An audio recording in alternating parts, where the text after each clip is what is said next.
Ya, baiklah. Mohon maaf tadi ada gangguan teknis sedikit ya karena dari hostingnya tadi masih belum men-setting untuk bisa share screen. Ya, eh, sekarang kita mulai saja ya. Jadi mudah-mudahan sih semua sudah membaca modulnya ya mengenai topik bahasan kita yaitu lipoma ya dan tukak kronik tungkai ya. Tapi kalau belum baca nggak apa-apa ya, masih ada waktu sambil kita jalan, nanti akan saya ulas sedikit. Ini apa yang eh, ada di layar Anda boleh screenshot, Anda boleh foto ya, Anda boleh catat ya. Saya beri waktu sedikit ya supaya nanti mungkin Anda bisa belajar lebih jauh.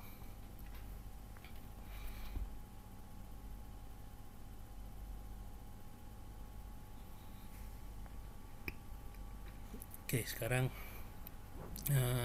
kita mulai ya.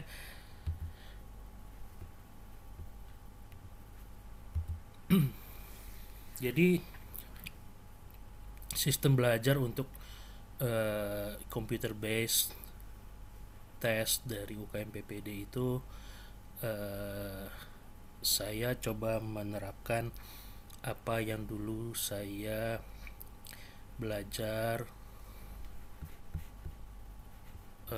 waktu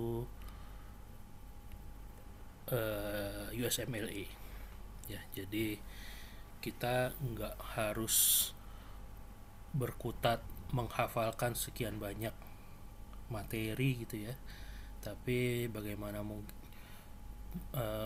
memudahkan ya kalau kita bisa mensarikan ya, mengambil esensi dari setiap case, setiap soal ya.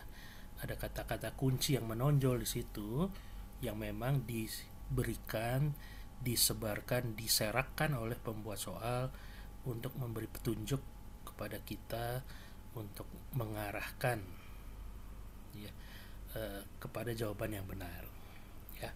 Nah, sekarang kita akan bahas dulu mengenai soal-soal pada kasus tukak tungkai ya. Kata kunci pada kasus-kasus tukak tungkai ya yang harus Anda cari adalah pertama lihat nyerinya ya, sifat nyerinya. Nyerinya mulai dirasakan pada kondisi apa ya. Khas kalau di situ ada nyeri yang dirasakan pada keadaan istirahat atau diam ya, itu nanti pasti akan mengarahkan kepada sebuah jenis tukak kronik atau tukak tungkai tertentu ya. Kemudian kita lihat juga ada nggak di situ edema ya, bengkak pada tungkainya ya. Kalau ada kata atau frasa yang menyiratkan adanya edema atau bekak tungkai ya, itu kita harus tangkap dengan cepat ya, karena itu akan mengarahkan Anda kepada satu jenis tukak tertentu ya. Dan juga lokasi Anda harus lihat apakah di distal, di ujung-ujung jari misalnya ya, atau misalnya di proksimal ya, di kruris ya, atau di plantar. Itu biasanya masing-masing jenis tukak itu punya karakteristik tersendiri. Nah, ini karakteristik singkat ya dari tukak kronik ya pada tungkai ya. Terbanyak adalah tiga jenis ini ya, tukak arteri ya atau tukak iskemik, tukak vena atau tukak varikosum, dan tukak diabetik ya. Karakteristik yang biasanya disebarkan di dalam soal itu biasanya ada lokasi ya, eksudasi basah atau tidak, kulit sekitar tukaknya ada bengkak atau tidak, kemudian perabaannya seperti apa, dan kondisi misalnya ada gangren atau tidak. Masing-masing itu eh, punya sifat dan karakter, ya.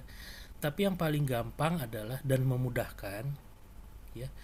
Untuk setiap karakteristik ini pasti ada satu tukak yang berbeda dengan dua tukak yang lain. Ya. Contoh pada soal yang diberitahukan lokasinya, ya, kalau lokasinya di distal itu biasanya tukak arteri atau tukak diabetik, ya, di ujung-ujung jari, ya. Tapi kalau dia lokasinya di proksimal, ya, misalnya di daerah krurisnya, ya itu kan beda sendiri, ya. Berarti kita kalau melihat lokasinya di proksimal, ya, di kruris, ya, kita harus curiga tukak vena atau tukak varikosum. Begitupun kondisi lukanya atau tukaknya, ya. Kalau kering itu mengarahkan pasti ke tukak arteri atau tukak iskemik. Karena tukak yang lain, ya, yang vena atau diabetik pasti basah, ya. Kemudian edema, ya, edema itu khas banget itu untuk tukak vena karena ada bendungan, ada stasis vena di situ. Di tukak-tukak yang lain nggak ada itu, edema bengkak nggak ada, ya. Kemudian nyeri pada saat istirahat, ya, itu khas untuk tukak arteri. Tukak-tukak yang lain tidak ada, ya. Tukak vena biasanya biasa-biasa aja, ya. Tukak diabetik bahkan kadang-kadang hipoestesia, baal, kebas, ya. Kemudian gangren, ya, kalau di situ di soal ada terangan nekrotik, ya, ada gangrenus, warnanya kehitaman, kering, ya. Itu biasanya, ya, ada di semua tukak kecuali di tukak vena. Tukak vena jarang sekali dia membuat gangren. Kenapa? Karena perfusi oksigennya sebenarnya bagus kok, ya. Tidak seperti tukak arteri yang perfusi oksigennya terhambat, ya. Tidak seperti tukak diabetik yang karena vaskulopati juga perfusi oksigennya juga biasanya tidak sebagus normalnya, ya. Jadi kalau kita bisa terbiasa dengan tabel ini, kita tahu nih, ya, kita mesti tangkap nih ciri-ciri khas dari yang saya blok warna hitam. Nantinya memudahkan kita secara cepat kalau ketemu soal. Ya, contoh, kalau ada soal yang bicara mengenai luka kronik, ya, di daerah tungkai bawah dan kaki, ya. Anda bisa cari dulu, misalkan Anda mau lihat, saya mau cari bengkaknya dulu, ya. Di situ ada cari tuh di soal. Kalau ada bengkak, udah nggak usah mikir yang lain, itu pasti tukak vena, ya. Tapi kalau Anda udah cari-cari nggak ada keterangan bengkak, ya, Anda bisa cari parameter kedua nih, misalnya apa? Nyeri, ya. Kalau tidak bengkak tapi nyeri, ya, itu biasanya mengarahkan pada tukak arteri, ya. Tidak bengkak dan tidak nyeri atau bahkan kebas atau baal, ya, hipoestesia, itu tukak diabetik, ya. Atau Anda mau cari pertama lokasi, ya. Lokasinya di mana nih, ya? Dia lihat di soal, oh ternyata di distal ujung jari misalnya, ya. Anda cari lagi keterangan kedua, nyeri nggak nih? Kalau di situ ada keterangan nyeri, oh berarti udah ini pasti ngomongin tukak arteri. Tapi kalau di situ malah tidak nyeri atau bahkan hipoestesia, kebas, itu, ya, berarti tukak diabetik, ya. Atau begitu Anda cari lokasinya udah jelas itu ada di kruris, ya, ada di distal kruris, ya, ada di tungkai bawah, ya, di sekitar pergelangan misalnya. Nah, itu nggak usah mikir-mikir yang lain lagi lah. Itu tuh sudah pasti mengarahkan ke tukak vena, ya. Atau yang mau Anda cari pertama justru nyerinya, ya. Kalau nyeri sekali, ya, itu udah nggak usah buang waktu lagi buat cari-cari yang lain, itu pasti mengarahkan ke tukak arteri, ya. Tapi kalau Anda cari nyeri tidak ketemu, ya, Anda cari ya parameter kedua, bengkaknya ada nggak, ya. Kalau ada bengkak, oh berarti tukak vena. Kalau tidak bengkak, berarti tukak diabetik, ya. Jadi itu algoritma identifikasi cepat supaya Anda tidak membuang banyak waktu di soal-soal tukak kronik tungkai ya. Nah, sekarang kita masuk ke contoh soal ya. Seorang ibu berusia 75 tahun datang berobat ke instalasi gawat darurat rumah sakit dengan keluhan luka kemerahan pada kedua tungkai bawah sejak 3 bulan yang lalu. Keluhan disertai rasa nyeri dan gatal. Luka di punggung kaki kiri dan bernanah, belum ada perbaikan walau sudah dibawa berobat. Pasien juga memiliki riwayat hipertensi tidak terkontrol. Pada pemeriksaan fisik, tanda vital, tekanan darah 140/90 mm raksa, denyut nadi 90 kali per menit, frekuensi napas 24 kali per menit, dan suhu badan 37 derajat Celcius. Pada pemeriksaan regiocruris di sepertiga distal dan dorsum pedis dextra et sinistra, tampak lesi eritema dan hiperpigmentasi berbatas tidak tegas, hangat pada perabaan, dan ulkus jumlahnya multiple, tepi tidak teratur dengan dasar jaringan granulasi. Apakah diagnosis yang mungkin? Ya. Nah, ini adalah contoh yang lazim skenario soal yang diberikan pada Anda mengenai tukak pada tungkai. Ya. Kalau Anda bertemu seperti ini, maka ya langsung Anda tangkap nih kata kuncinya. Ya, di sini yang pertama kali bertemu ya berjumpa adalah ada nyeri. Ya, kemudian tidak dijelaskan ya nyerinya seperti apa ya, apakah pada istirahat sudah nyeri ya atau enggak, yang enggak dijelaskan ya. Kemudian keterangan kedua kita lihat sini ya, lokasinya di punggung kaki kiri ya, kemudian basah ya, ada bernanah ya, kemudian lokasi ya kruris di sepertiga distal dan dorsum pedis ya, dan ada hiperpigmentasi ya. Nah, kalau udah Anda underline ya, Anda tangkap ya kata-kata kuncinya ya, kemudian Anda lihat pertanyaannya ya, diagnosis apa yang paling mungkin ya, maka Anda bisa mengarahkan ini ke tukak varikosum ya. Tolong dong mic-nya dimatiin, beradab sedikit lah Anda kalau sedang di majelis ilmiah ya. Kenapa tukak varikosum ya? Padahal di sini tidak ada keterangan bengkak ya, tadi kita udah tahu ya, yang khas adalah bengkak ya. Parameter apa di sini yang mengarahkan kita kepada tukak varikosum ya? Bagaimana dengan nyerinya ya? Tadi kita ingat-ingat lagi ya, kalau nyeri positif ya, resting pain ya, itu arteri ya, tapi di sini tidak ada keterangan ya. Jadi untuk kata kunci nyerinya ya, ini tidak tajam memberikan Anda bantuan ya. Lokasinya bagaimana ya?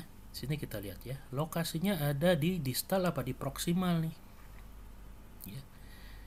Oh, lukanya di punggung kaki ya, berarti kalau kita menyimak anatominya ya, pada daerah itu ya, punggung kaki itu relatif proksimal ya. Kemudian ada lagi di sini parameter yang mengarahkan kepada tukak varikosum adalah itu tadi ya, regiocruris di sepertiga distal dan dorsum pedis ya, lokasi ya, dan ada hiperpigmentasi ya. Jadi ada khas itu pada tukak varikosum, tukak vena ya, ada gambaran hiperpigmentasi ya. Kenapa? Karena adanya akumulasi cairan ya yang keluar ekstravasasi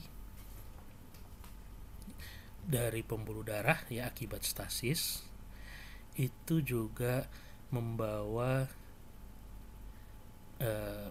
pigmen hemosiderin hasil dari hemoglobin yang rusak ya, dan itu hemosiderin itu scattered ya, berakumulasi di sekitar tukak yang menyebabkan gambaran yang namanya hemosiderosis ya. Jadi kalau Anda ketemu tukak dengan hiperpigmentasi ya, itu biasanya mengarahkan pada tukak varikosum ya. Jadi contoh soal yang pertama ini cukup baik dalam arti tidak dengan mudah mengarahkan Anda kepada gambaran yang khas ya, tapi ada hal-hal sedikit yang memunculkan karakter baru ya, seperti hemosiderosis ini ya, hiperpigmentasi ini yang Anda biasanya akan temui khas pada tukak varikosum ya. Kalau Anda pernah lihat klinis waktu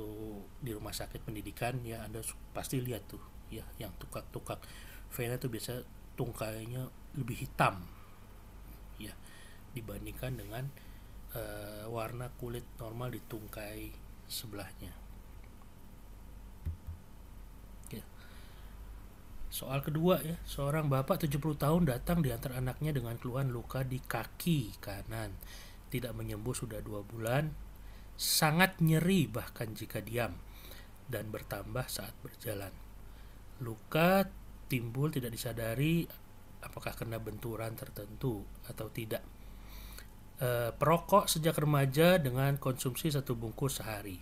Pada pemeriksaan fisik didapatkan ujung jari 3, 4, dan 5 kaki kanan menghitam, kisut atau ciut dibandingkan kontralateral jari-jari yang normal, kering dan keras ya.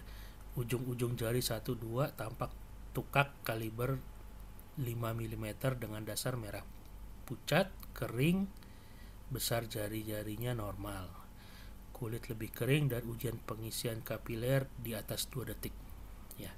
Apakah diagnosis yang paling memungkinkan ya.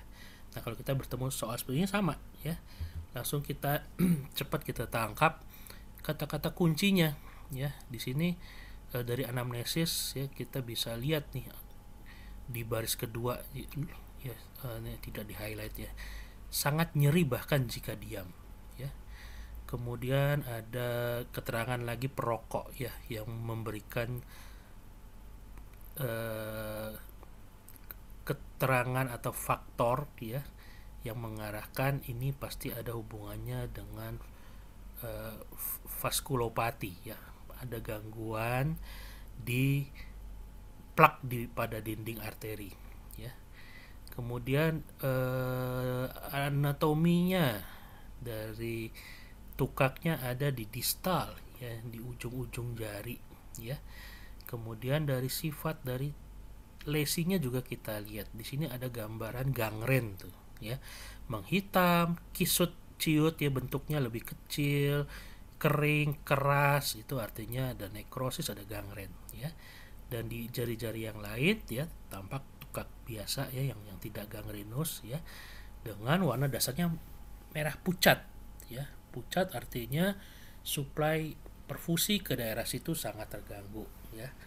Kering artinya suplai perfusi ke daerah situ juga terganggu ya. Uji pengisian kapiler yang melambat itu juga menandakan suplai perfusi ke daerah itu juga terganggu ya. Jadi kalau udah kita tangkap ini, kemudian kita baca ya soalnya apa yang diminta ya, maka ini jelas ya. Ini adalah contoh klasik soal tentang tukak iskemik atau tukak arteri ya. Kadang ya dengan skenario seperti tadi ya, pertanyaannya adalah apakah pemeriksaan yang sederhana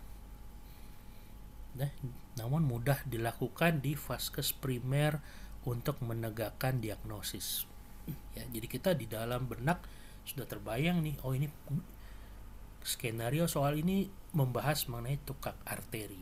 Ya, Anda tinggal cari nih di dalam pilihannya yang mana sih yang bisa dilakukan di vaskes primer ya, di puskesmas misalnya ya. Arteriografi apa bisa di puskesmas? Ya, tentu sulit ya. Gula darah sewaktu di vaskes primer ada yang bisa dilakukan. Tapi apakah ini menegakkan diagnosis tukak arteri, tukak iskemik? Ya tentu enggak ya. Mengukur indeks angkel brachial ya, bisa nggak itu dilakukan di vaskes primer? Ya, bisa ya. Paling sederhana adalah dengan mengukur tekanan darah ya, dibandingkan antara tekanan darah yang biasa diukur ya di brachial ya, di lengan ya, dengan yang di tungkai bawah. MRI susah betul itu di vaskes primer ya. USG Doppler juga tidak bisa serta merta dilaksanakan di vaskes primer. Jadi jawaban dari pertanyaan ini adalah ya C ya, indeks angkel brachial. Oke.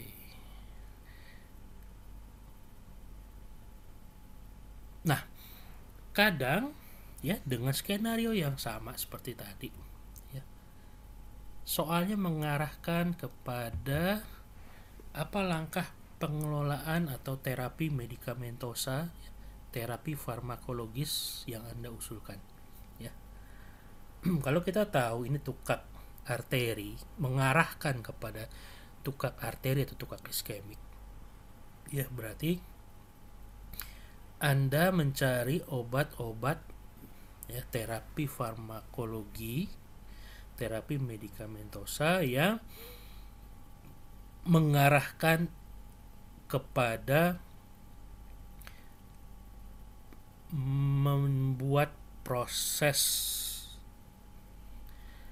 hantaran oksigen ya, oksigen delivery ya, membuat hantaran perfusi ya, darah yang mengandung oksigen dan nutrisi menjadi lebih baik, menjadi lebih lancar ya.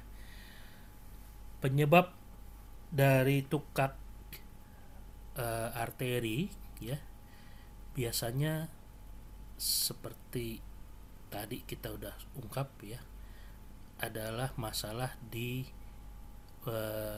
pembuluh darah ya.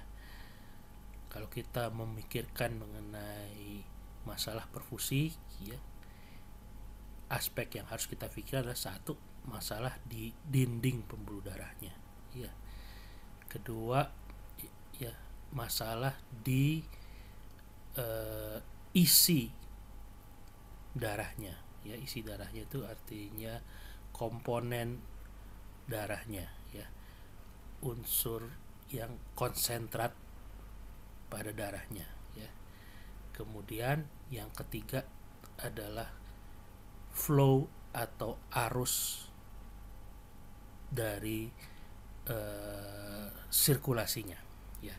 Itu tiga yang disebut sebagai trias Virchow kalau Anda ingat dulu ya. Komponen kalau masalah perfusi ya, sama kayak kita ngomongin komponen pembentukan plak ya, pasti ada faktor yang Anda pikirkan di dinding pembuluh darah, kemudian di aliran darahnya, flow-nya ya, dan di komponen darahnya itu sendiri ya. Kalau masalah di dinding pembuluh darah itu biasanya terkait dengan aterosklerosis. Jadi Anda cari di situ ada nggak nih obat-obat yang kira-kira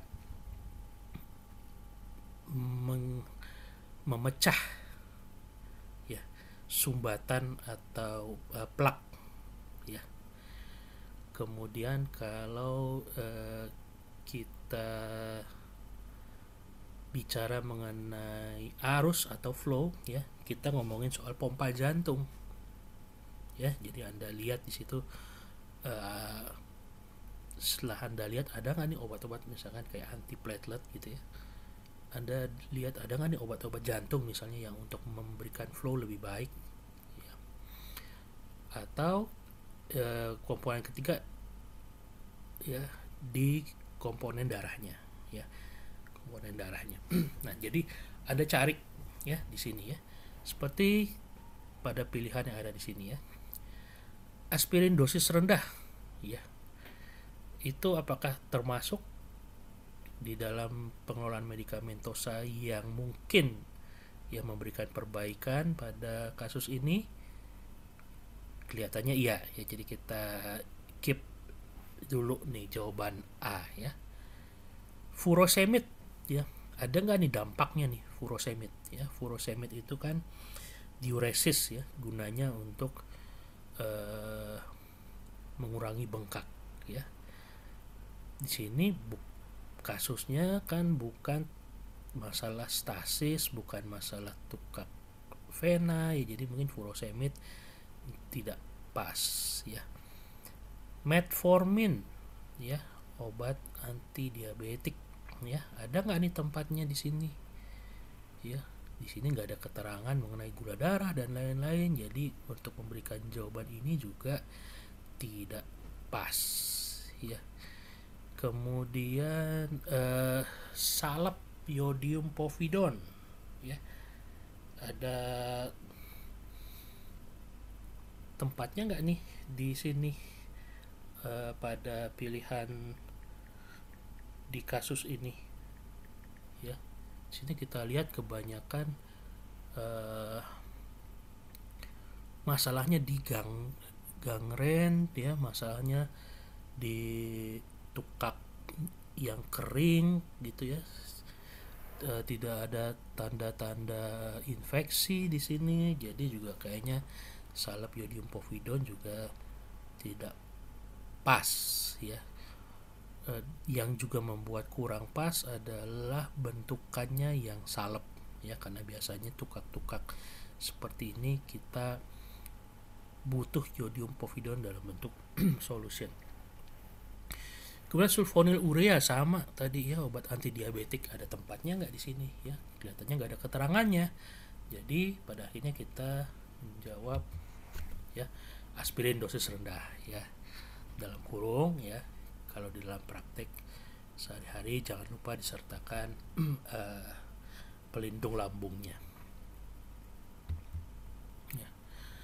Atau dengan skenario yang sama yang ditanyakan adalah pengelolaan non medikamentosanya apa ya, ada prosedur tertentu nggak ya yang Anda usulkan untuk pengelolaan pasien dengan kasus seperti ini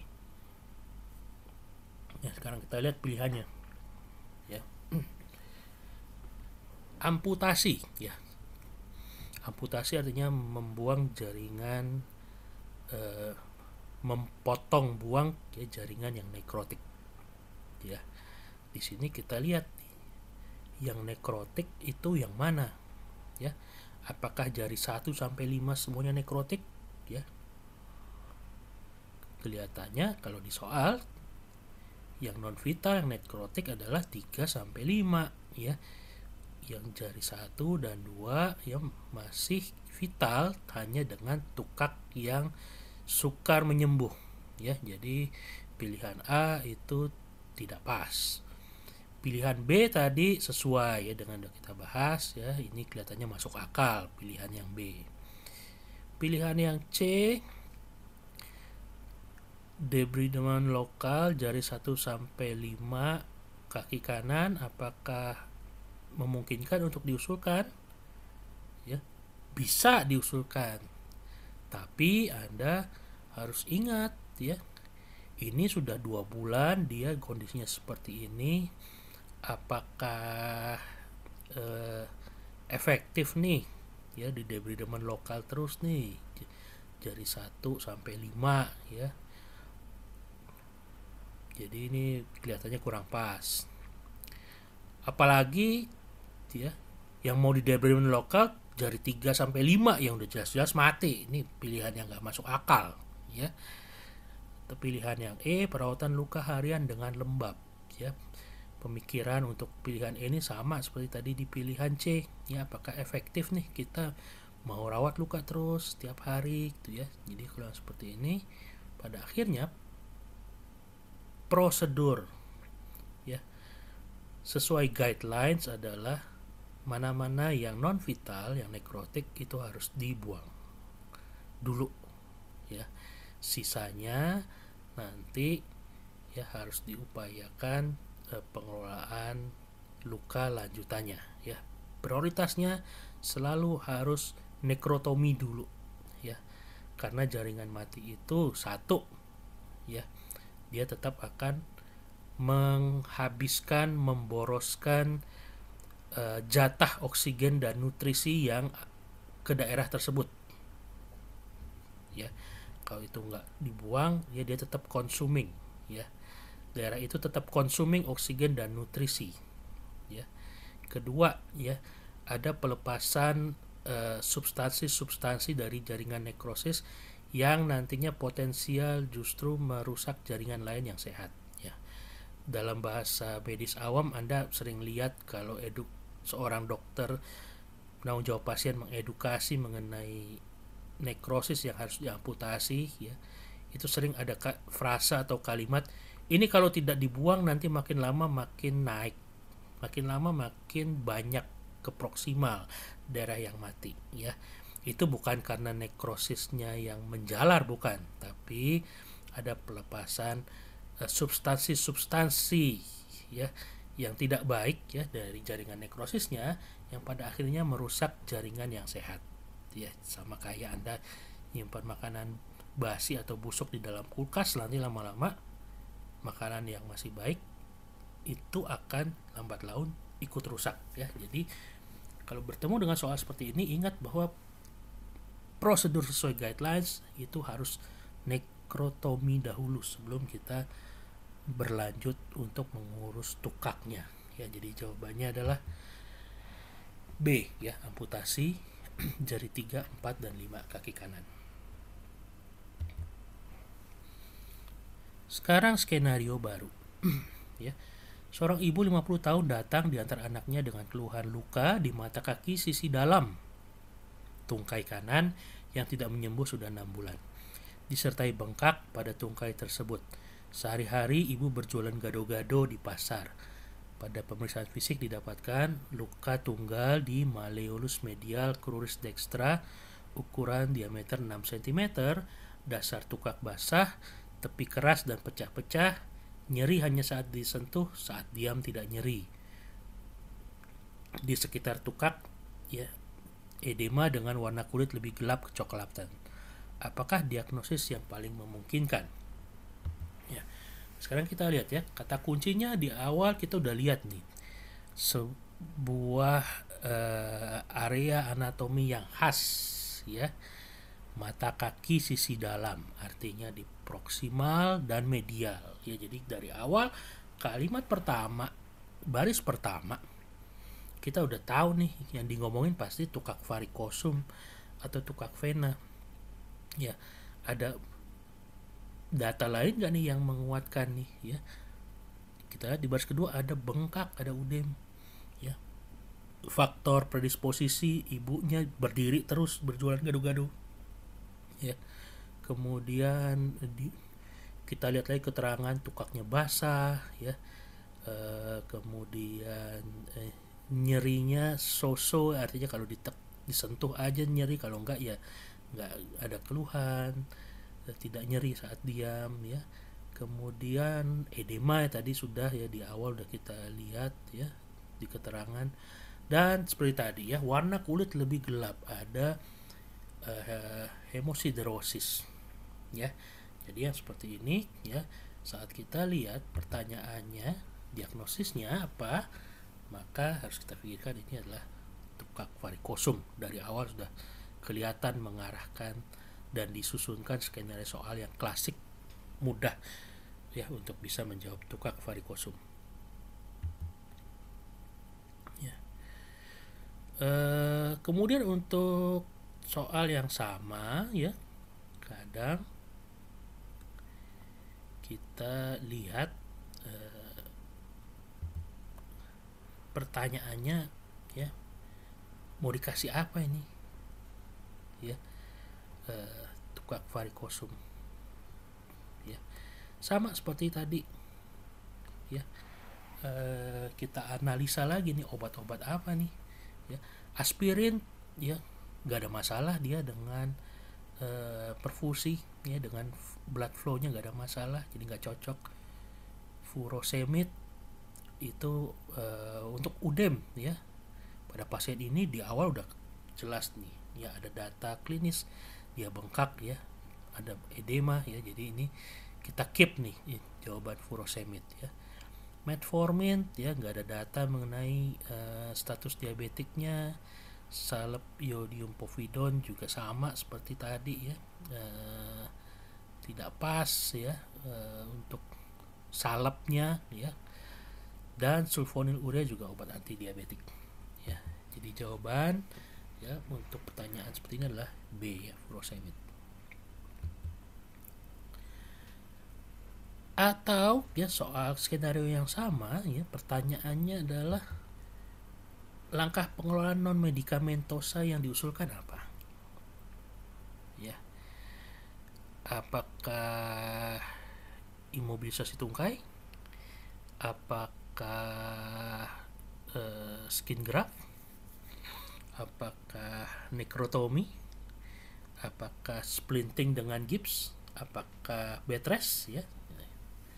Yang mana nih ya pilihan yang pas ya untuk pertanyaan dari skenario yang ini ya. Kenapa jawaban yang Anda usulkan adalah skin graft ya, sekarang kita bahas ya. Pasien dengan edema ya, tungkai ya dengan stasis ya. Kalau Anda sudah baca modulnya atau Anda mungkin udah ingat-ingat lagi dulu ya materi mengenai ulkus stasis atau ulkus varikosum ini ya, bengkak itu terjadi akibat pompa otot ya, prosedur atau mekanisme pompa otot yang berguna untuk menekan, memijit, memompa vena, mengalirkan alir balik darah sisa metabolisme ke pusat, ke jantung, itu tidak berjalan baik ya. Makanya itu terjadi pada pasien-pasien dengan cerita sering atau bekerja rutin dengan berdiri terlalu lama ya. Ibu yang berjualan gado-gado, atau ibu yang bekerja di warung ya skenarionya, atau mbak-mbak sales promotion ke, atau penjajah jualan di kedai misalnya, itu jenis-jenis soalnya seperti itu ya. Artinya karena ada satu hal yang membuatkan pasien itu menjadi imobilisasi tungkai ya. Kondisi imobilisasi tungkai itu akan membuat pasif atau berhentinya otot-otot tungkai untuk berkontraksi dan memompa darah balik ya. Maka ya nggak mungkinlah pilihan jawabannya kita suruh imobilisasi. Malah kita anjurkan kalau edukasi untuk banyak bergerak tungkainya supaya mengaktifkan, menggiatkan kembali pompa ototnya ya, dalam menekan ya, mempush ya, membuat pulsatil kembali vena dalamnya supaya mengalirkan darah balik ke jantung, jadi tidak stasis. Jadi pilihan jawaban A itu sangat kontradiksi ya dengan yang diperlukan ya. Jawaban B ya, konsultasi untuk skin graft ya, sementara kita keep. Kenapa ya? Pertama ya ini luka memang 6 bulan nggak menyembuh, jadi mau nggak mau harus ada bantuan prosedur penutupan luka ya, dan diameternya di atas 5 cm ya, tidak memungkinkan untuk kita andalkan dia menyembuh sendiri dengan epitelialisasi ya. Toh udah 6 bulan itu juga tidak berhasil nungguin epitelialisasi ya. Jadi jawaban skin graft ya masuk akal, tapi sementara kita pegang dulu ya. Nekrotomi ya, kita lihat di soal ada nggak nih keterangan yang menyiratkan area atau lokasi tertentu yang nekrosis ya, yang warnanya kehitaman ya, kering, kisut, keras ya, dingin ya, kelihatannya nggak ada ya. Jadi nekrotomi bisa kita singkirkan ya.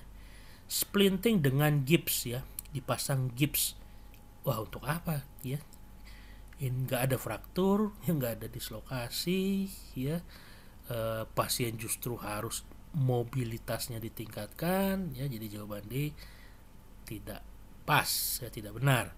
Jawaban E juga ya sama seperti jawaban A tuh, wah kok malah disuruh imobilisasi, orang harusnya tungkainya lebih di hipermobilisasi, harus lebih diaktifkan geraknya supaya mengurangi udem ya. Jadi jawabannya adalah B tadi ya, konsultasi ke dokter bedah untuk skin graft. Kemudian nih contoh soal yang lain ya. Seorang bapak 50 tahun dia datang diantar anaknya dengan keluhan luka di tumit kiri tidak menyembuh sudah 3 bulan. Dikatakan awalnya karena tidak sadar menjejak kerikil lalu luka. Luka tidak nyeri bahkan seperti mati rasa. Beliau perokok sejak remaja 1 bungkus sehari. Pada pemeriksaan fisik didapatkan tapak kaki kiri melengkung ya, bentuk jari-jari melengkung seperti cakar. Pada bantalan tumit tampak tukak kaliber 5 mm dengan dasar merah, indurasi tepi minimal, kulit tapak kaki lebih kering, uji pengisian kapiler jari jemari normal, tidak ada gambaran edema. Apakah diagnosis yang paling memungkinkan? Ya. Nah, kata kunci di sini adalah satu, tumit ya. Tumit. Tukak arteri tidak mungkin ada di tumit. Ya. Tukak vena pun tidak mungkin ada di tumit. Ya. Satu-satunya jenis tukak yang predileksinya ada di plantar ya, apalagi di tumit, adalah tukak diabetik. Ya, sekarang kita nyari lagi nih parameter apa lagi nih yang di sini yang diberikan ya. Tidak sadar menjejak kerikil lalu luka ya. Kenapa kok orang bisa nggak sadar ya menginjak sesuatu yang tajam ya? Artinya kan ada sensoris yang berkurang ya di tempat itu ya. Luka tidak nyeri bahkan mati rasa ya, dijelaskan lagi tuh ya, mati rasa, hipoestesia ya. Nah, kalimat berikut ini yang mau saya bahas ya. Kadang di dalam skenario suka diberikan satu kalimat pengacau ya, perancu ya. Seperti perokok ya. Perokok itu kalau Anda berpikir cepat ya, otomatis kalau bertemu kata perokok Anda langsung terbayang ke tukak arteri ya. Padahal kalau berpikir lebih lambat ya, perokok itu tidak menyebabkan tukaknya, tapi kalau memang ada kondisi diabetik dengan komplikasinya ya terjadi pada orang yang perokok, tentu dampaknya lebih hebat ya. Jadi perokok di sini tidak saya highlight ya, karena ini termasuk data yang merancukan dari data klinis yang sudah ada ya. Kemudian di sini ada tapak kaki kiri melengkung, bentuk jari melengkung bagai cakar ya. Ini namanya Charcot foot ya, sebuah gambaran khas pada tukak diabetik ya, pada kaki diabetik ya, di mana jari-jarinya itu membentuk struktur tapak kaki yang melengkung seperti kubah, jadi tidak flat rata ya.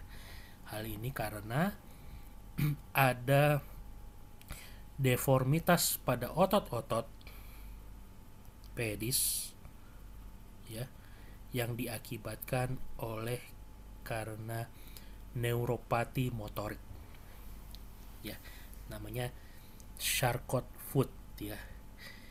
Charlie Hotel Alfa Romeo Charlie Oscar Tango, Charcot foot ya.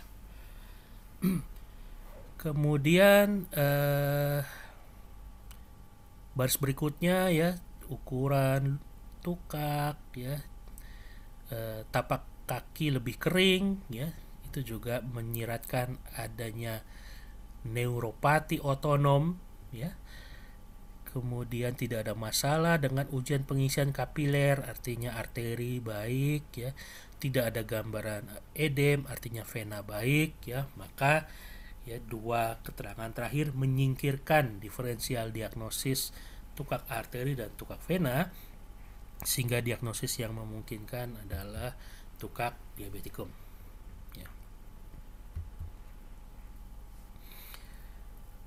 Soal berikut ya, seorang bapak 70 tahun datang ke puskesmas dengan keluhan luka di tungkai sejak 1 bulan yang lalu ya. Keluhan lain berupa nyeri sejak 6 bulan, terutama saat bergerak dan sedikit mereda saat istirahat. Pada beberapa minggu terakhir, saat istirahat pun terasa nyeri hebat, apalagi jika tungkai diangkat. Pasien memiliki riwayat hipertensi dan perokok aktif. Pada pemeriksaan fisik didapatkan tekanan darah 150/90 mm raksa.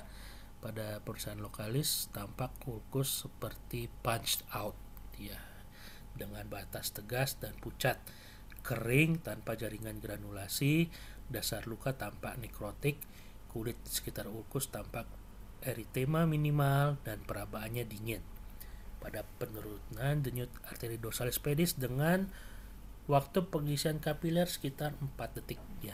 Apakah diagnosis yang paling mungkin ya? Kita lihat kata kuncinya di sini, sangat banyak sekali keterangan klinis yang mengarahkan kepada tukak iskemik ya, atau tukak arteri ya. Nyeri istirahat, merokok, pucat, kering, tanpa granulasi, lukanya ada nekrotik, dingin ya, penurunan denyut arteri dorsalis pedis ya. Jadi diagnosisnya ya, dengan mudah kita mengarahkan ini pada tukak iskemik atau tukak arteri.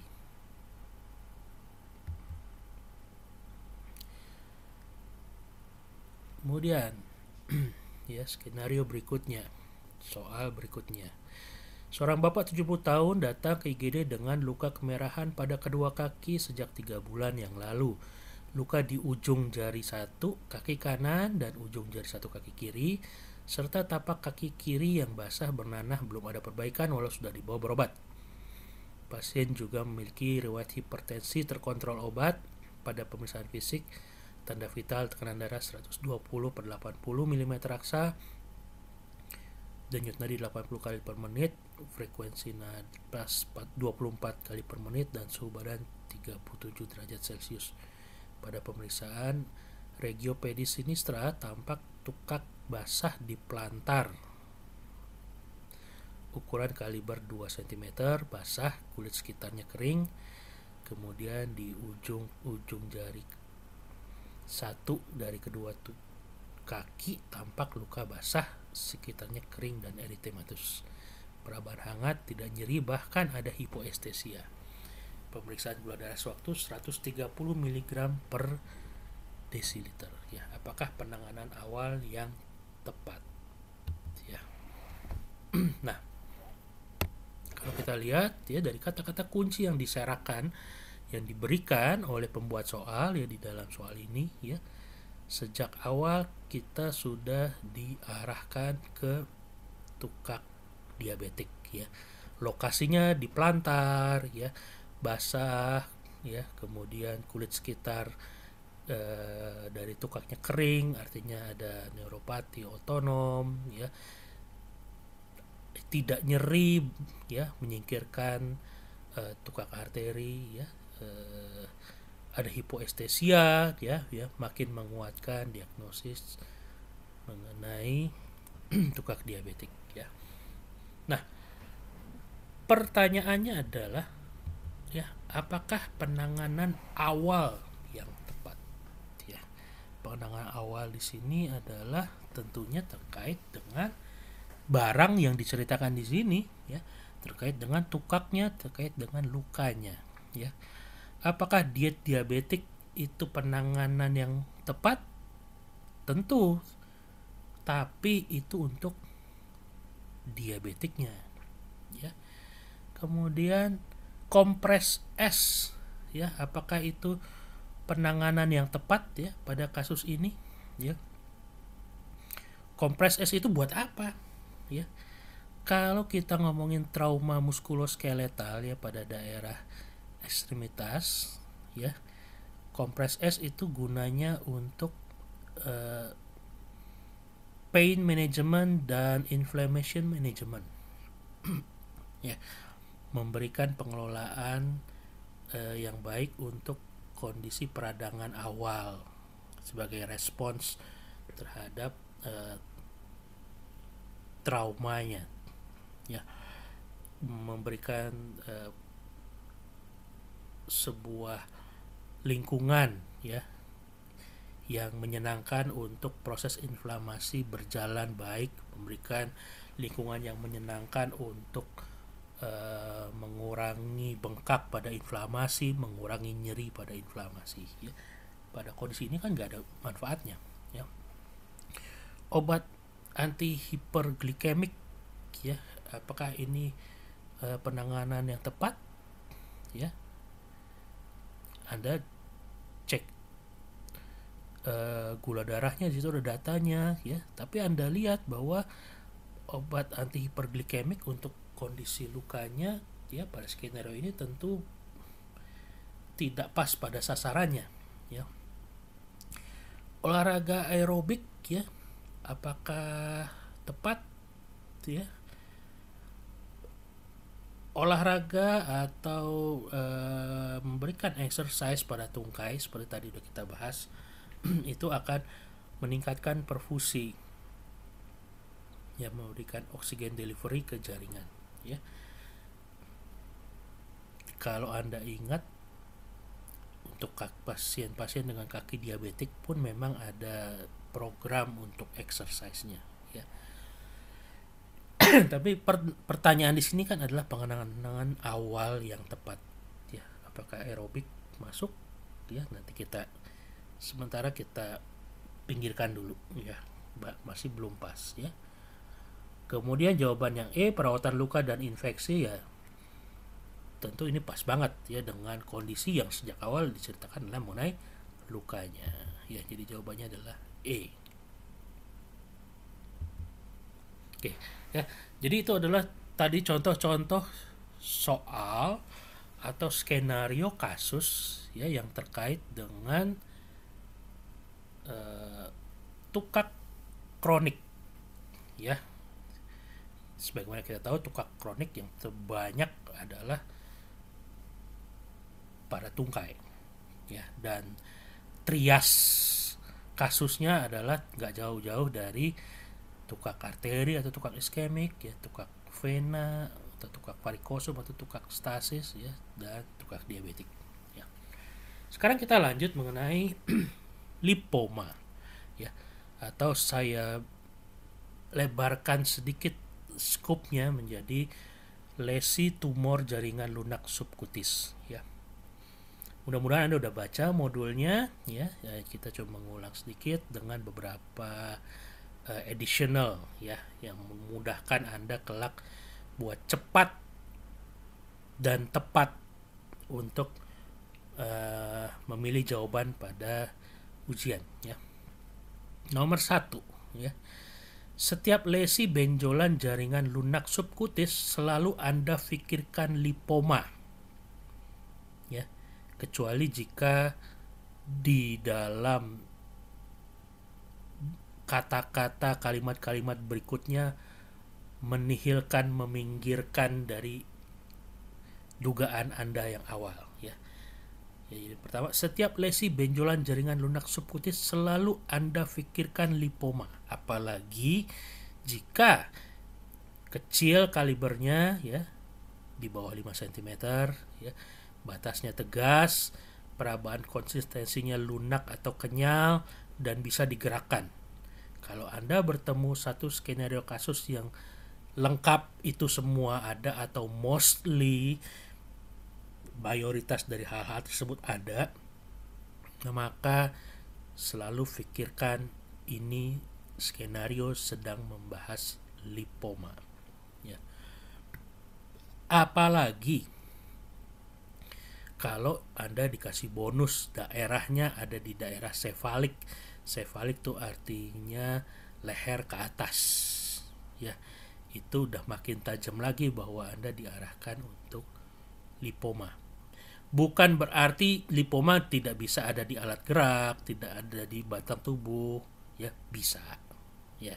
Makanya ini saya pisahkan, ya, karena kalau Anda bertemu dengan keterangan regio, ya, leher, wajah, dahi, pipi misalnya, ya, itu makin mungkin yang diharapkan Anda sasar adalah lipoma, ya. Tapi kalau misalkan ada lesi dengan sifat-sifat di poin pertama tapi lokasinya di alat gerak, itu yang masih bisa, ya. Kalibernya di bawah 5 cm, ya. Jarang, ya, di atas 5 cm, ya. Apalagi kalau di lipoma yang sefalik, yang di sekitar wajah, ya. Bisa nggak, ya, kalau ada soalnya diameter atau kalibernya 6 cm? Bisa, tapi biasanya nanti sinkronnya adalah dengan lokasinya, biasanya ada di batang tubuh atau di alat gerak, ya. Tapi kalau lipoma klasik yang ada di sefalik biasanya di bawah 5 cm. Kalau ada lesi tumor jaringan lunak subkutis dengan sifat seperti poin pertama, lokasinya di sefalik sekitar kepala leher, kalibernya besar di atas 5 cm, maka Anda tidak bisa memikirkan itu sebagai lipoma. Lebih baik Anda geser sedikit tuh lipomanya menjadi jenis yang dengan sifat yang lebih advance, ya, liposarkoma misalnya, ya, gitu. Jadi itu keep in mind, ya. Kemudian sekarang, ya, analisa cepat, ya. Kalau Anda ketemu soal dengan lesi tumor jaringan lunak subkutis, yang pertama kali Anda cari adalah konsistensinya, ya.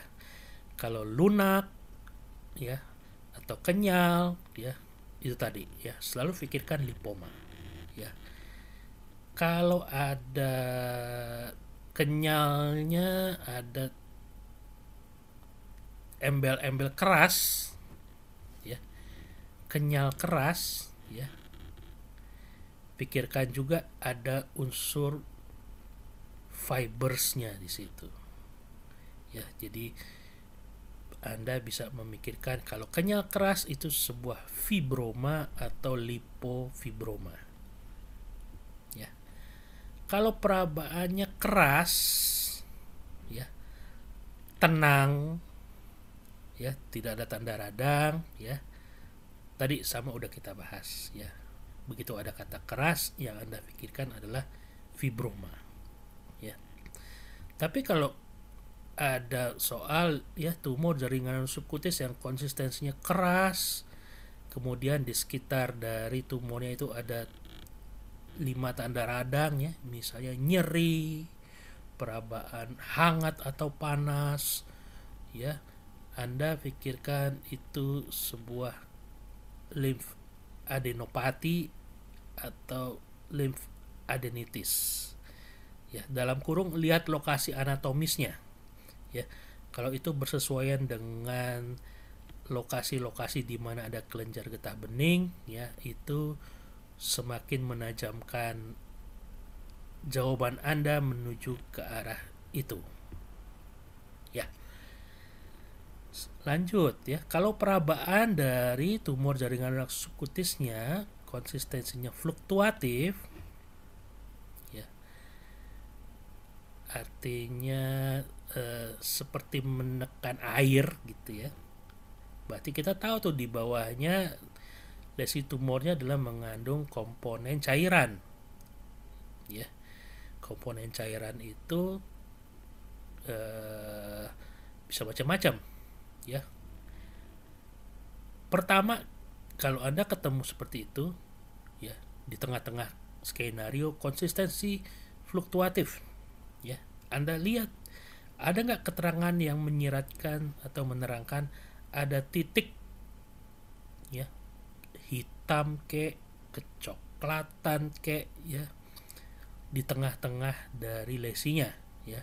Kalau seperti itu, ya, berarti Anda diarahkan ke kista ateroma atau kista epidermoid, ya, karena titik atau punktum itulah biang kerok, ya, biang keladi terjadinya kista, ya, karena ada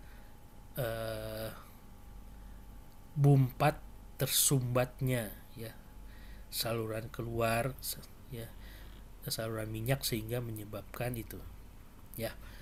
Jadi kalau perabaan konsistensinya fluktuatif di soal kemudian ada gambaran titik, ya, kehitaman, kecoklatan, titik gelap, ya, itu kita ngomongin kista ateroma, kista epidermoid, ya, Anda diarahkan untuk berpikir ke arah situ. Tapi kalau perabaan konsistensi fluktuatif, ya, Anda malah ketemunya 5 tanda radang, ya, berarti yang dibicarakan adalah abses, ya. Nah, itu semua adalah kalau lesinya singular, lesinya tunggal, ya. Bisa nggak di dalam skenario lesinya multiple? Bisa saja, ya. Tapi Anda mesti ingat, ya, kalau lesinya multiple itu bisa jadi sebuah lesi yang multiple atau sebuah lesi tumor yang tersifat dinamanya sebagai osis, belakangnya ada osisnya, ya. Contohnya apa? Neurofibromatosis misalnya, ya. Jadi kalau Anda ketemu soal dengan lesi tumor jaringan lunak subkutis, kemudian diberikan lesinya ada di sini, ada di sini, ada di sini, ada di sini, ya. Salah satu yang Anda pikirkan adalah neurofibroma, karena neurofibroma biasanya lazim terjadi di banyak tempat, ya, sesuai dengan lokasi, ya, di mana serabut sarafnya berjalan, ya, dari selubung sarafnya itu menjadi tumor jaringan lunak, yaitu karakter neurofibroma begitu. Anda kalau memikirkan neurofibroma, Anda harus cari keterangan bercak-bercak kecoklatan berwarna cerah, ya, seperti warna kopi susu, biasanya tulisannya begitu, ya. Kalau di textbook luar itu namanya cafe au lait, ya. Nah, itu adalah khasnya kalau Anda bertemu soal skenario dengan frasa atau kalimat ini, ya, bercak-bercak kecoklatan cerah sewarna kopi susu, berarti itu kita ngomongin neurofibroma. Oke, nah sekarang kita masuk ke contoh soal, ya. Seorang perempuan 35 tahun datang ke puskesmas dengan keluhan benjolan di lengan bawah kanan sejak 6 bulan yang lalu. Pada pemeriksaan fisik tampak massa permukaan berkontur tidak rata saat dirapatkan. Pada perabaan ukuran 3 cm x 3 cm x 3 cm, batas tegas, padat, kenyal, bisa digerakkan. Apakah diagnosis yang paling mungkin? Ya, kita lihat, ya, kata kuncinya, ya, ukuran under 5 cm, ya, di bawah 5 cm, batasnya tegas, padat, kenyal, ya, bisa digerakkan, ya. Meskipun lokasinya tidak khas di sefalik, ya, tapi di sini tidak ada keterangan klinis lain yang bisa menihilkan atau menyingkirkan diagnosis lipoma, ya. Jadi apakah diagnosis yang paling mungkin, ya, maka sesuai dengan tadi yang kita ungkapkan di awal, ya, sebelum kita masuk contoh soal, untuk setiap lesi tumor jaringan lunak, ya, dengan konsistensi lunak kenyal, apalagi kalau diberikan keterangan-keterangan pendukung seperti batas tegas, mudah digerakkan, ya, kalibernya di bawah 5 cm, ya, maka yang harus kita pikirkan pertama adalah lipoma. Kemudian contoh soal berikutnya, ya, seorang perempuan 30 tahun datang ke praktek dokter dengan keluhan benjolan di punggung, lengan atas kanan dan lengan bawah kiri. Benjolan awalnya sebesar kelereng, namun setahun kemudian berangsur membesar menjadi sebesar bola pingpong. Hasil pemeriksaan, ya, di regio vertebra, brachium dextra dan antebrachium sinistra, ya, pada palpasi, ya, terdapat lesi sebesar bola pingpong, ya, dengan palpasi nyeri tekan tidak ada, konsistensi kenyal dan bisa digerakkan. Permukaan rata, namun bila kulit di atasnya didekatkan pada permukaan menjadi tidak rata, ya. Apakah tata laksana yang paling tepat, ya, pada kasus tersebut, ya? Sekarang kita cari, ya, kata kuncinya, ya. Sini ada kenyal, bisa digerakkan, permukaan rata. Sekarang kalau kita lihat ini ada multiple daerahnya, ya. Tadi kita udah bahas, ya. Apakah ini ada kans kita diarahkan kepada neurofibroma, ya? Tapi kalau dilihat, ya, tidak ada keterangan mengenai caveole-nya, ya. Jadi neurofibroma sementara bisa kita pinggirkan, ya. Kemudian apalagi yang bisa menyebabkan lesi tumor jaringan lunak subkutis multiple? Limfadenopati bisa, ya, di beberapa tempat, ya. Tapi biasanya kalau kita akan diarahkan kepada jawabannya limfadenopati, ya, maka di dalam soalnya satu, ya, akan diberikan keterangan lokasi anatominya yang bersesuaian dengan letak kelenjar getah bening, ya. Ada nggak kelenjar getah bening di vertebra, ya, di brachium dextra, ya, di brachium, di upper arm ada nggak, di antebrachium, di lower arm ada nggak, ya, kelihatannya enggak, ya. Yang kedua, kalau mengarahkan kepada limfadenopati, ya, pada lesi yang multiple, itu biasanya ada keterangan klinis penyerta yang memberikan kondisi sebuah masalah sistemik, ya, inflamasi sistemik misalnya, ya, atau keganasan, ya, kira-kira begitu. Ya, tapi kalau semua itu nggak ada, ya, kita nggak bisa tuh berpikir bahwa multiple, ya, lokasinya tidak lazim buat kelenjar getah bening, tidak ada tanda keganasan, tidak ada masalah infeksi sistemik misalnya, ya, berarti nggak mungkin tuh limfadenopati. Jadi kalau misalkan seperti itu, ya, kita melihat, ya, pada skenario ini, ya, dan kita lihat pertanyaannya tata laksana apa yang paling tepat, ya, maka di dalam mindset kita membaca skenario ini, ya, kita berpikir apakah tata laksana yang tepat untuk diagnosis lipoma yang multiple, ya, lipoma yang multiple, ya, sehingga jawabannya adalah eksisi multiple, ya, eksisi multiple, ya. Bagaimana dengan jawaban B, ya, biopsi per insisi, ya, Jawaban ini mungkin bisa membuat Anda bingung dan ragu ya, karena kelihatannya benar ya. Tapi sekarang kita lihat ya, ini kan tata laksana ya, manajemen ya. Biopsi itu lebih ke arah supporting case ya, lebih ke arah pendukung diagnosis.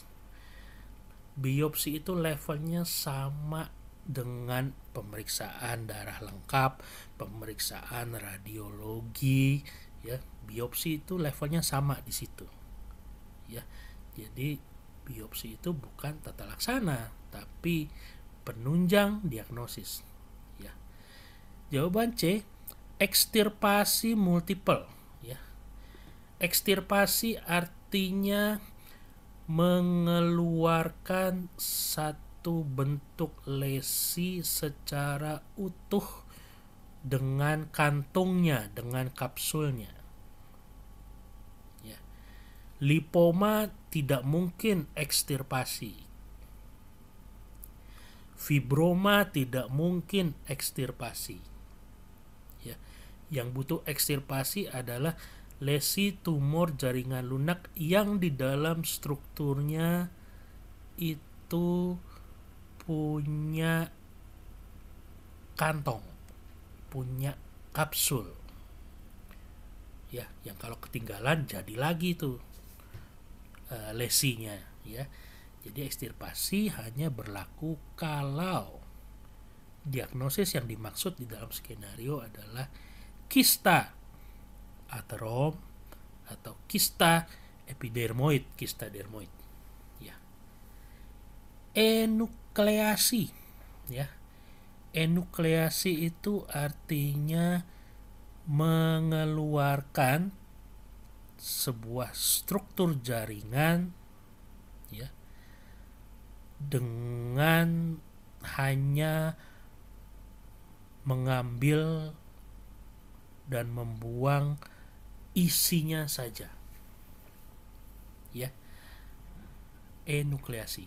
Kalau eksisi itu berasal dari kata exo ya, keluar, dan sisum. Sisum itu artinya belah ya, sama kayak labiosisis ya. Sisum artinya belah ya. Eksisi berasal dari kata exosisi. Exo artinya luar, keluar, sisum artinya belah. Jadi kalau eksisi artinya membelah ya bagian tubuh untuk mengeluarkan sesuatu ya. Ekstirpasi sudah saya sebutkan tadi artinya. Enukleasi ya berasal dari kata exo ya, dan nukleasi. Nukleasi itu nukleus, isinya yang dibuang ya. Jadi enukleasi itu artinya membuang hanya isinya saja, tidak dengan luarnya ya. Contohnya apa enukleasi ini ya? Bola mata yang bermasalah ya, itu istilahnya enukleasi karena cuma bola matanya saja yang dibuang, soketnya tidak ya. Enukleasi ya. Kalau debulking artinya mengurangi massa ya, tidak mengambil semua tumornya ya, hanya mengurangi massa. Biasanya ini pada kasus-kasus di mana tumornya sedemikian besar sehingga kalau dibuang menyebabkan perdarahan yang banyak, menyebabkan komplikasi yang lebih mudorot dibandingkan kalau dibuang hanya sebagian ya. Debulking, mengurangi massa ya. Jadi kalau ini skenarionya mengarahkan kita kepada lipoma multiple, maka jawabannya adalah A, eksisi multiple. Oke. Contoh berikutnya, seorang bapak 45 tahun datang ke puskesmas ya dengan keluhan benjolan di ketiak kanan sudah 4 hari yang lalu ya. Benjolan tidak nyeri, bila diraba keras ya, perabaan di bawah kulitnya kenyal ya. Bila ditekan tidak nyeri, Pada pemeriksaan fisik didapatkan benjolan tunggal di ketiak kanan sewarna kulit kaliber 3 cm. Didapatkan ada titik berwarna gelap di tengah benjolan pada perabaan berbatas tegas, kenyal, dan masih bisa digerakkan. Ya, apakah diagnosis yang paling memungkinkan? Yep.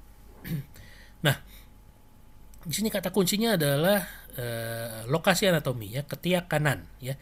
Di ketiak kanan kalau kita mendapatkan kasus benjolan di ketiak ya, yang harus diingat daerah aksila itu tempatnya kelenjar getah bening dan kelenjar keringat ya.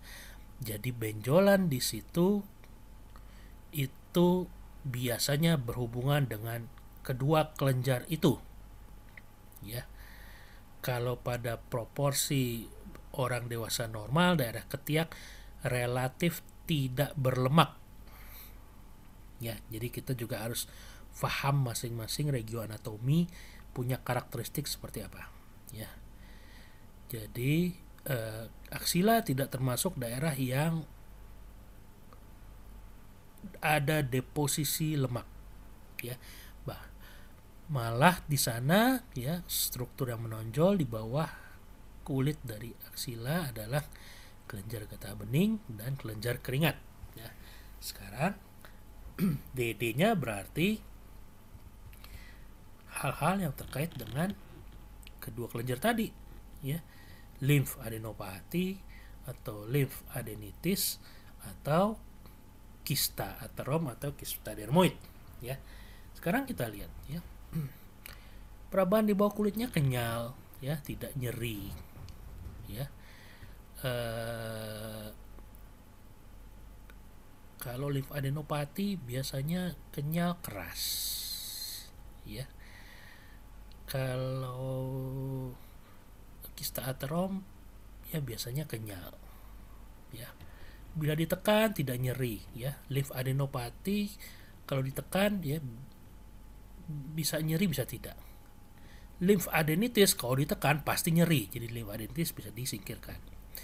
Kista aterom kalau ditekan biasa aja ya. Jadi tinggal antara limfadenopati dengan kista aterom, kista dermoid ya. Tapi di sini langsung kita ketemu karakter khas nih dari si kista aterom atau kista dermoid ya. Ada punktum ya, ada titik berwarna gelap di tengah benjolan ya. Jadi kalau kita udah ketemu itu ya, diagnosis paling memungkinkan ya kista epidermoid atau kista aterom ya. Nah, sama seperti tadi ya skenarionya. Cuma sekarang pertanyaan adalah apa rencana tindakan Anda ya? Apa rencana tindakan Anda? Nah, pilihannya tadi sudah kita bahas ya. Ada eksisi ya, ada ekstirpasi, ada enukleasi, insisi, dan drainase ya. Pilihannya yang mana nih ya. Nah, tadi kita udah bahas bahwa ini kista ya, kista aterom, kista dermoid, artinya harus dikeluarkan bersama kapsulnya secara utuh. Kalau tidak nanti dia akan recurrence ya. Jadi untuk pilihan jawaban ini adalah rencana tindakan ekstirpasi ya, mengeluarkan in toto ya, utuh bersama kapsulnya. Skenario berikut ya, seorang nenek 60 tahun datang ke puskesmas tempat Anda bertugas dengan keluhan benjolan di ketiak kanan sudah 4 hari yang lalu ya. Benjolan dikatakan nyeri ya dan seperti panas.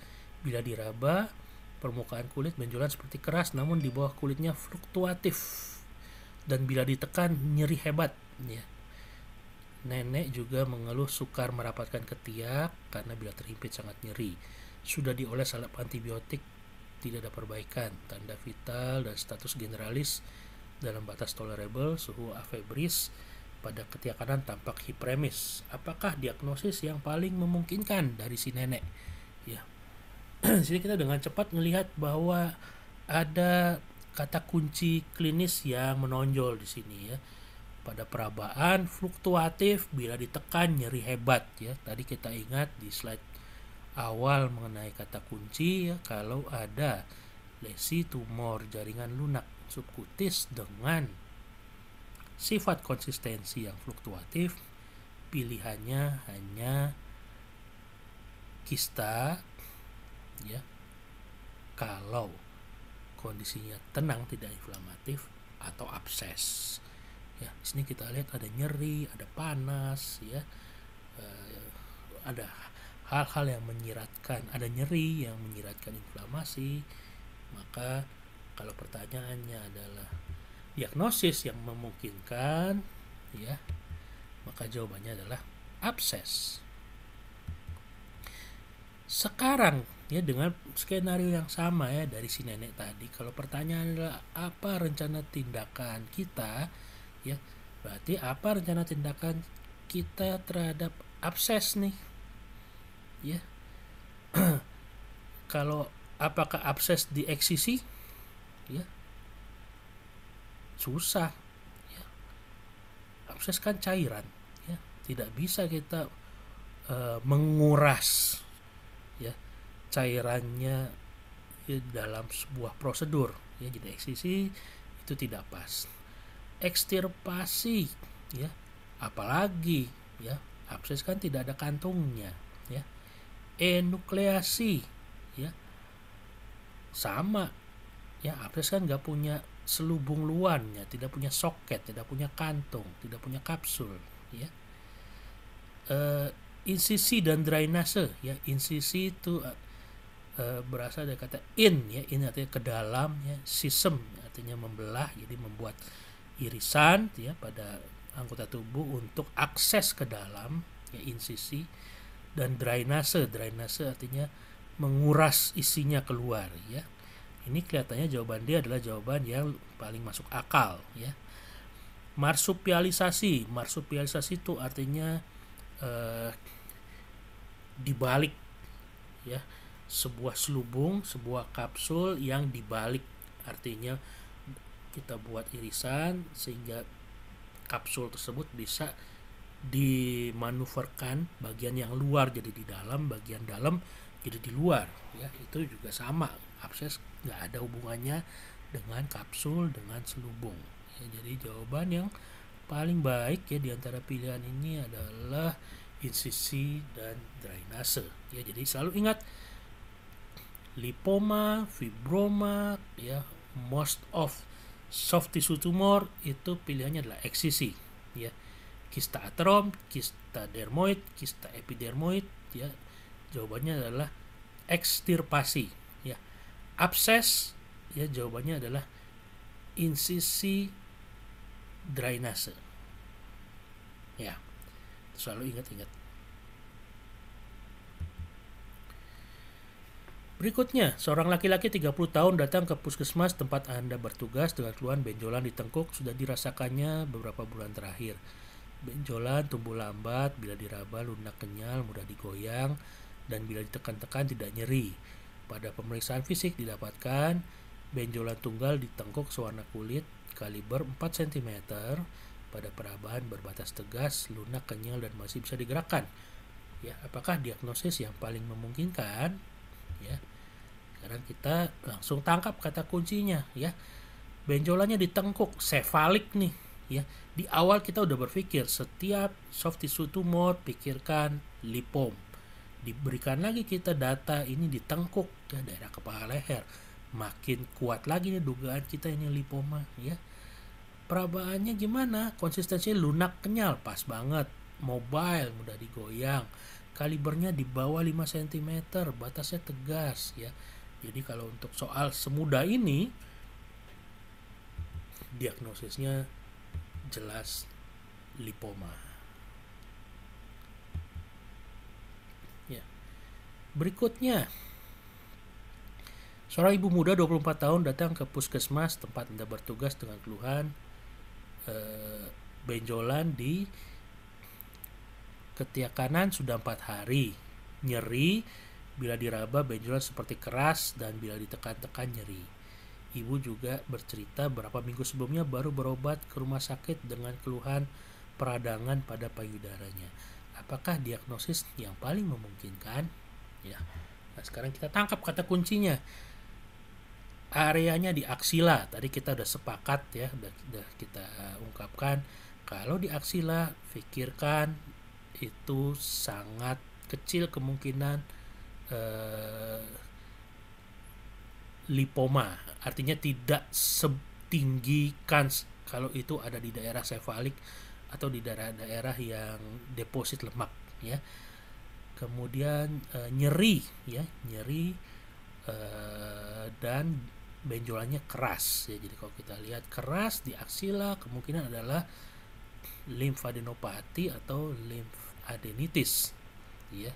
Karena kalau dia kista, aterom, kista dermoid, perabanya biasanya kenyal. Apalagi ternyata di akhir kita diberikan data ya, ibu ini belum lama berobat untuk keluhan inflamasi pada payudaranya ya. Jadi kita tahu drainase dari payudara itu adalah ke kelenjar getah bening di aksila ya. Jadi kalau pertanyaannya apakah diagnosis yang memungkinkan? Ya, jawabannya adalah limfadenopati ya, atau limfadenitis. Ya. Oke, berikutnya seorang laki-laki 48 tahun datang ke puskesmas dengan keluhan benjolan di lengan kiri atas. Benjolan sudah 1 tahun, awalnya sebesar kacang tanah, semakin lama semakin membesar sehingga seukuran telur bebek. Pada pemeriksaan fisik didapatkan benjolan berdiameter 7 cm, warna sama dengan sekitar, konsistensi kenyal, bisa digerakkan dan nyeri tekan. Dokter kemudian merujuk pasien untuk menjalani pemeriksaan penunjang.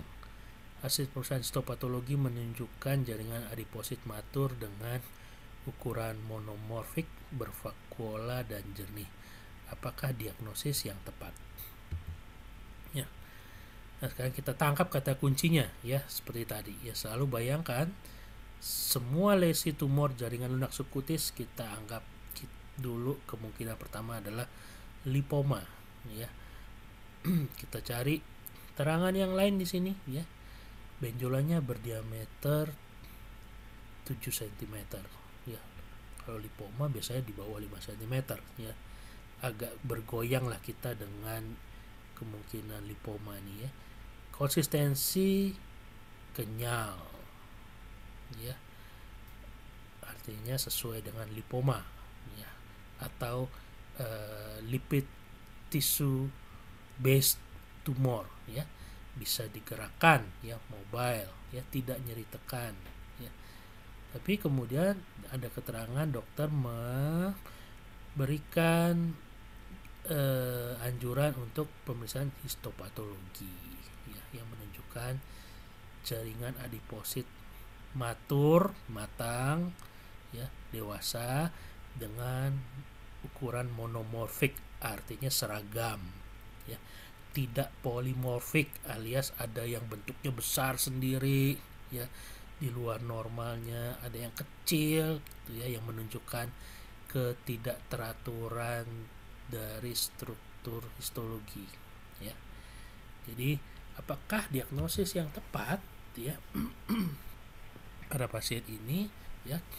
Pada akhirnya ya, pilihan kita adalah 2 jenis tumor yang berbasis pada jaringan lemak, jaringan lipid ya.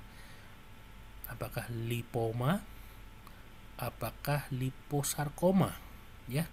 Kalau kita lihat klinisnya ya, diameternya itu lebih besar dari lazimnya lipoma yang under 7 cm ya, di bawah lipoma yang under 5 cm ya, di bawah 5 cm ya. Ini 7 cm itu lumayan besar ya.